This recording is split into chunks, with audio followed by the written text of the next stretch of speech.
تو ایک دم جیسے پکا مکان بنتا ہے. آج کے زمانے میں ہم بلڈنگ دیکھ کر آشش کرتے ہیں کاش ہمارا گھر بھی ایسا ہو جائے. تو وہ جو چھپر والے آئے ہوں گے خانہ کعبہ دیکھا ہوگا تو یار ایسا گھر ہمارا کیوں نہیں بن جاتا ہے نا. تو لہٰذا جب وہ آئے تو انہوں نے اپنا گھر جو تعمیر کیا, سب نے اپنے اپنے گھر جو تعمیر کیے وہ ہو بہو خانہ کعبہ کی شبیہ کے تعمیر کیے ہے نا. شبیہ ہے خانہ کعبہ ہو بہو. تو اب جو افراد جانتے تھے اور جو لوگ جانتے تھے کہ اس میں سے وہ بیت کون ہے کہ جہاں ذکر الہی ہوتا ہے اور وہ روئے زمین پر سب سے بلند ہے, خانہ کعبہ کون سا ہے, تو وہ تو بیچارے جو بھی اس زمانے میں طواف وغیرہ جس اعتبار سے بھی عبادت رہی ہو وہ اپنا کرتے تھے. لیکن جو نئے آتے تھے ان کے لیے پریشانی اور مشکل تھی, تو پوچھنا پڑتا تھا کہ بھائی بیت اللہ کون سا ہے نا. تو ہر دور میں میرے جیسے شریف لوگ تو موجود ہوتے ہی ہیں. اب آیا ایک قافلہ, لوگوں نے پوچھ دیا بھائی بیت اللہ کون سا ہے, تو ان میں سے جو ہے اس نے بتا دیا ایک صاحب کا گھر. اب پورے قبیلے کے لوگوں نے جو ہے اس گھر کا طواف کر لیا. بعد میں پتا چلا کہ ارے یار یہ تو ہم بیت اللہ کو چھوڑ کر بیت الرجال کی ہم جو ہے طواف کر چکے ہیں. تو اب ظاہر سی بات ہے کہ عبادت کا معاملہ تھا. اب اس نے جو شریر تھا اس نے سمجھا نہ سمجھا, لیکن انہوں نے دل پہ لے لیا کہ بھائی ہم سے جو ہے یہ غلطی سرزد ہو گئی ہے. لہذا وقت وہ دور تھا حضرت اسماعیل علیہ السلام کا. اب جب حضرت اسماعیل علیہ السلام کے پاس پہنچے, ہم سے یہ غلطی سرزد ہو گئی. کہا کیا ہوا؟ کہا کہ ہم آئے تھے بیت اللہ کا طواف کرنے کے لیے اور ہمیں جو ہے ایک آدمی کے گھر کا طواف کرا دیا گیا. آپ ایسا کیوں نہیں کرتے, آپ اللہ کے نبی ہیں تو ایسا کیوں نہیں کرتے کہ کوئی ایسی نشانی خانہ کعبہ پہ بنا دیں کہ جس سے یہ پتا چلے کہ بیت اللہ یہی ہے. جب یہ سنا حضرت اسماعیل علیہ السلام نے تو فوراً گھر میں داخل ہوئے اور اپنی مادر گرامی جناب ہاجرہ کا دوپٹہ, مکنا, چادر لی اور لا کر خانہ کعبہ پہ معلق کر دی, ٹانگ دی. اچھا رنگ بھی دیکھیے, اتفاق یہ کہ رنگ اس وقت کالا ہی تھا اس چادر کا. تو جب نبی نے جس حلیے کے ساتھ جو نشانی چھوڑی تھی اس کا رنگ بھی تبدیل کرنے کا حق امت کو نہیں دیا, امت کو یہ حق حاصل نہیں تھا. لہٰذا یہ سبب ہے کہ آج تک بیت اللہ کا غلاف کالا ہے. دیکھیں یہ بھی ایک بات ہے, کوئی پوچھے نا کہ کیوں ہے تو یہ بات بتائی جا سکتی ہے کہ اس لیے ہے. تو لگا دیا. اب جتنے لوگ اس کے بعد آتے تھے تو اسی مکنا اور اسی چادر کی وجہ سے اللہ کے گھر کو, بیت اللہ کو پہچانتے تھے. وہاں کیا تھا؟ ہاجرہ کی چادر تھی. وہاں ہاجرہ کی چادر سے بیت پہچانا گیا. یہاں فاطمہ کی چادر سے اہل بیت پہچانا گیا. فاطمہ کی چادر سے اہل بیت پہچانے گئے. اس لیے میں اپنی طرف سے نہیں کہہ رہا ہوں, جبریل امین نے تو پوچھا تھا نا یا رب ومن تحت الکساء, اے پروردگار کون لوگ ہیں چادر کے نیچے. جبریل تو روز کا آنے والا تھا, کیا وہ نہیں جانتا تھا؟ یہ فاطمہ ہیں, یہ حسنین ہیں, یہ علی ہیں, یہ رسول ہیں. اس نے نہیں دیکھا, جبریل نے دیکھا تھا یا نہیں دیکھا تھا؟ تو عجب نہیں بھائی, ہو سکتا ہے میں اپنے ایک وہم و گمان اور ایک جملہ کہنے کے لیے کہہ دوں, عجب نہیں پروردگار عالم نے پوچھا ہو, روزانہ جاتے ہو کبھی روٹی لینے, کبھی جھولا جھولانے, کبھی چکی چلانے, آج پوچھ رہے ہو کہ کون ہے. تو جبریل نے کہا کہ پروردگار میں بڑا کشمکش میں ہوں, میری نگاہ کام نہیں کر رہی ہے. یہ نور میں نے اپنی زندگی میں ایک بار دیکھا ہے جو طور پہ چمکا تھا, جو طور پہ چمکا تھا. اور جب وہ چمکا تھا تو حضرت موسیٰ کی قوم اندھی ہو گئی تھی. میں تو اپنی نگاہیں اس جانب نہیں کر پا رہا ہوں. پروردگار نے کہا ہم فاطمہ تو وابوہا وبالوہا وبنوہا. عجب نہیں جبریل نے کہا ہو پروردگار مجھے نہیں پتا چلا کہ یہ شخصیات ہیں، اس لیے کہ جب یہ الگ الگ ہوتے تھے تو میں پہچان جاتا تھا۔ آج یہ سارے نور اکٹھا ہو گئے، آج یہ سارے نور اکٹھا ہو کر چادر کے نیچے جمع ہے۔ اچھا، یہ بیت کی بات ہے کہ اللہ نے اس گھر کو بلند رکھا ہے اور بلند رکھنے کا حکم دیا ہے کہ جس میں اس کا ذکر ہو، جس میں اس کی تسبیح ہو۔ اب ذرا تصور یہ کریں کہ پیغمبر اسلام کو اس گھر کے، اچھی یہ بھی ایک حدیث ہے پیغمبر اسلام کی کہ اپنے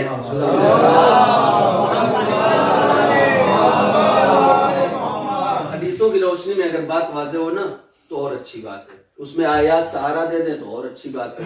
پیغمبر کی یہ حدیث ہے کہ اپنے گھروں کو تلاوت قرآن سے مزین کرو، تلاوت قرآن نہ کر کے اپنے گھروں کو قبر نہ بناؤ، ہے نا؟ توجہ ہے، خانہ کعبہ کلام اللہ کی تلاوت کر کے اپنے اپنے گھروں کو مزین کرو، روشن کرو، بلند کرو، اور اس کی تلاوت نہ کر کے اپنے گھر کو قبرستان نہ بناؤ۔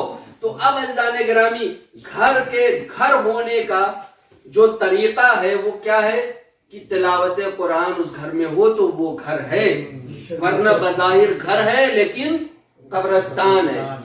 اب یہی ذکر قرآن، تلاوت قرآن اگر کسی بلڈنگ میں ہو، برج خلیفہ میں ہو، اگر ہو رہی ہے تو وہ گھر ہے، وہ بلڈنگ ہے۔ اگر تلاوت نہیں ہو رہی ہے تو دیکھنے میں بلڈنگ ہے لیکن قبرستان ہے۔ اگر یہی تلاوت کسی جھوپڑی میں ہو رہی ہو تو بظاہر دیکھنے میں جھوپڑی ہے لیکن اس کائنات میں افضل ہونے والا گھر ہے، اس کائنات میں بلند ہونے والا وہ گھر ہے۔ تو پتا چلا کہ گھر کے گھر ہونے کا انحصار تلاوت قرآن پر ہے۔ اگر تلاوت قرآن ہو رہی ہو تو ایک جھوپڑی بھی گھر ہے، اگر تلاوت قرآن نہ ہو تو بلڈنگ بھی قبرستان ہے۔ یا جملہ یوں بدل دوں کہ اگر تلاوت قرآن نہ ہو تو بڑا سا مال ہی کیوں نہ ہو جس میں ہزاروں لوگ چلتے پھرتے ہی کیوں نہ ہو، وہ قبرستان ہے۔ لیکن اگر قرآن کی تلاوت ہو رہی ہو اور ایک چادر بھی تن جائے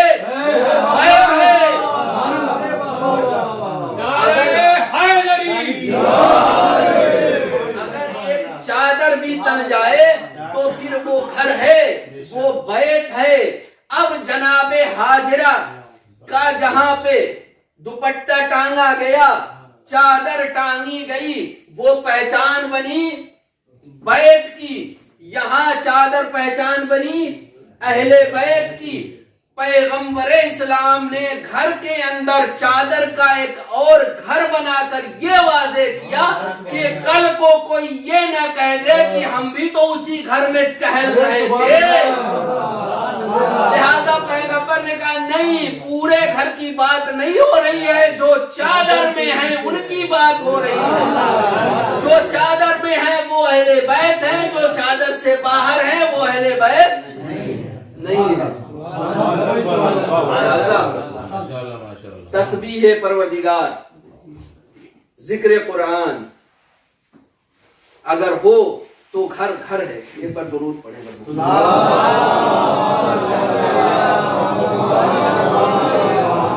15 منٹ میں انشاءاللہ مسائل وغیرہ سب۔ تسبیح فاطمہ زہرا سلام اللہ علیہا سب سے پہلے کب رائج ہوئی؟ سب سے پہلے کب؟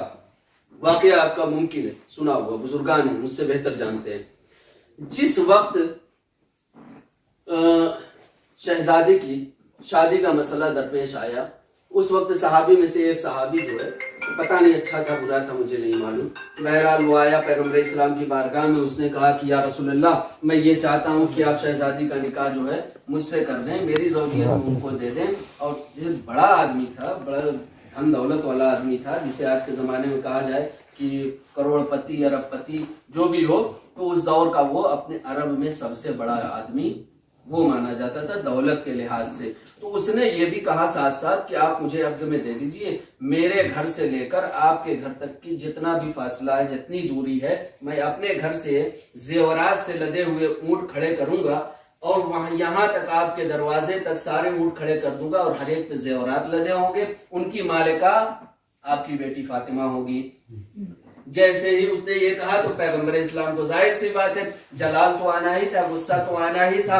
فوراً ہی زمین کی جانب جھکے، اپنے ہاتھوں میں خاک اٹھائی، خاک اٹھانے کے بعد اس کے چہرے کی جانب پھینک دی. اب جب اس کے چہرے سے وہ خاک جھڑ کے زمین پہ گری ہے تو موتیوں کی شکل اختیار کر لی. اب جب موتیوں کی شکل اختیار کر لی تو اس نے ایک موتی اٹھائی اور جب موتی کو دیکھا تو اس کے پسینے چھوٹنے لگے. پوچھنے والوں نے پوچھا کہ آخر کیا ہو گیا، تم ایک موتی دیکھ کر اتنا پریشان کیوں ہو گئے؟ کہا تمہیں معلوم ہی نہیں، یہ جو اونٹوں کی قطار جو لگی ہوئی ہے نا، اس پہ جتنے بھی زیورات ہیں ان سب سے زیادہ قیمتی صرف یہ ایک موتی ہے. تو پیغمبر نے کہا اب تم سمجھ گئے ہمارے سامنے زیورات مانے نہیں رکھتے، ہمارے سامنے دولت مانے نہیں رکھتی. تم آج اونٹوں کی قطار لائے ہو سیدہ پہ نثار کرنے کے لیے، تو مجھے بھی قسم ہے کہ میں اس کو اپنی بیٹی دوں گا جو اونٹوں کی قطار فقیروں کو دے دے.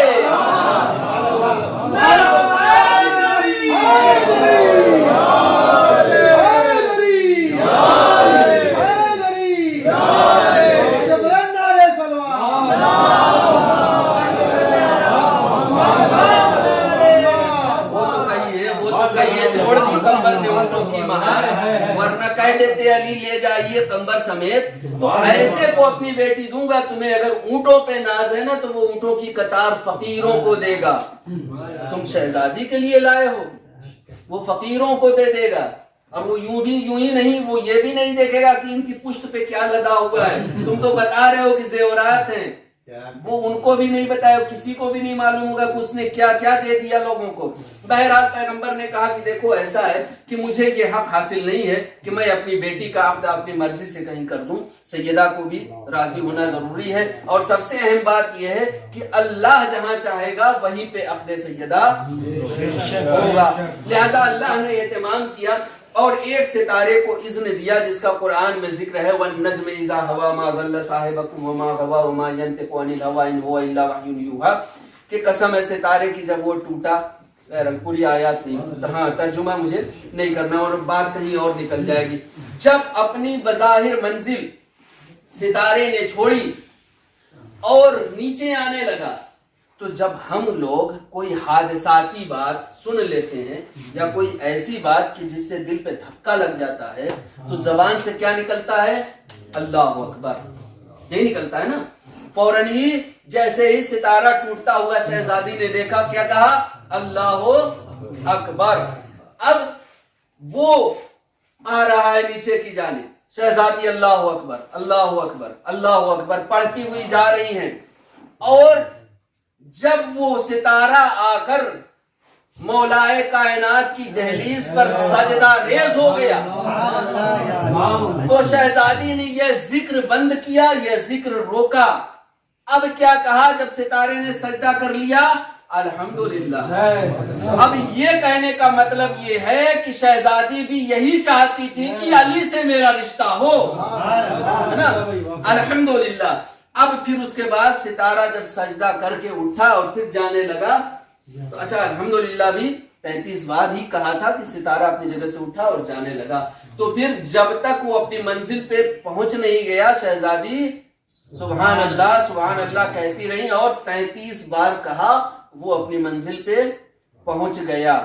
اب اس ضمن میں آپ حضرات نے یہ ایک توجہ نہیں کی کہ ستارہ جو ہے وہ زمین سے چھوٹا نہیں ہے.